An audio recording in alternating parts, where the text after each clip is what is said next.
A mio lingua, per me sono i tre parodi di questa canzone che cantava Patrizia Gattagica negli anni 70, A mio lingua.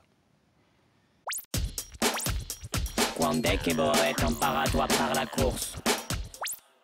Infatti non saprei mica dire se ha imparato un corso come lingua materna, ma infatti l'ha sempre intesa, perché anche se sono stati arrivati in continenti, babbo e mamma l'hanno sempre parlato insieme, anche se a noi ci parlavano in francese, e poi a poco l'hanno messo ammaestrata per rispondere e anche per parlare ai vecchi e ai paesani quando venivano in Corsica.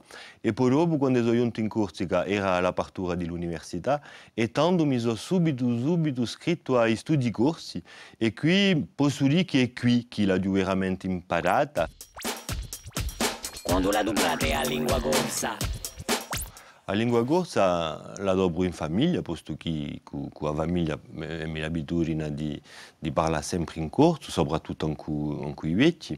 Dopo, come ho fatto i miei studi, che ho fatto anche il mio mestiere, posso dire che faccio parte di quelli che sono fortunati di poter praticare anche nella mia vita quotidiana, ma di più anche in lavoro che nella vita di ogni giorno. Nella vita di ogni giorno parlo anche con certi amici, mica tutti, ma parlo soprattutto al lavoro, quando noi vediamo film in lingua corsa, emissioni in lingua corsa, e che ti dà possibilità, che è una possibilità che è diventata naturale per me.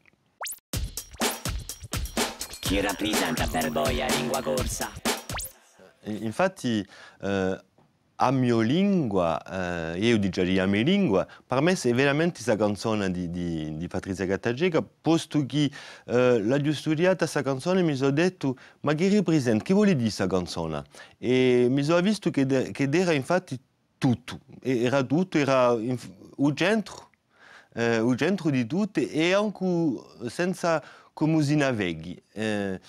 E ciò che mi piace in questa parola a mia lingua o a mia lingua è che per una volta si parla di qualcosa che ci tocca, che ci interessa a tutti, che è qualcosa di collettivo, ma ne parliamo di maniera intima, infatti. Non è più qualcosa di gruppo, ma è ciò che non viviamo ognuno. Come dite la bene di lingua corsa?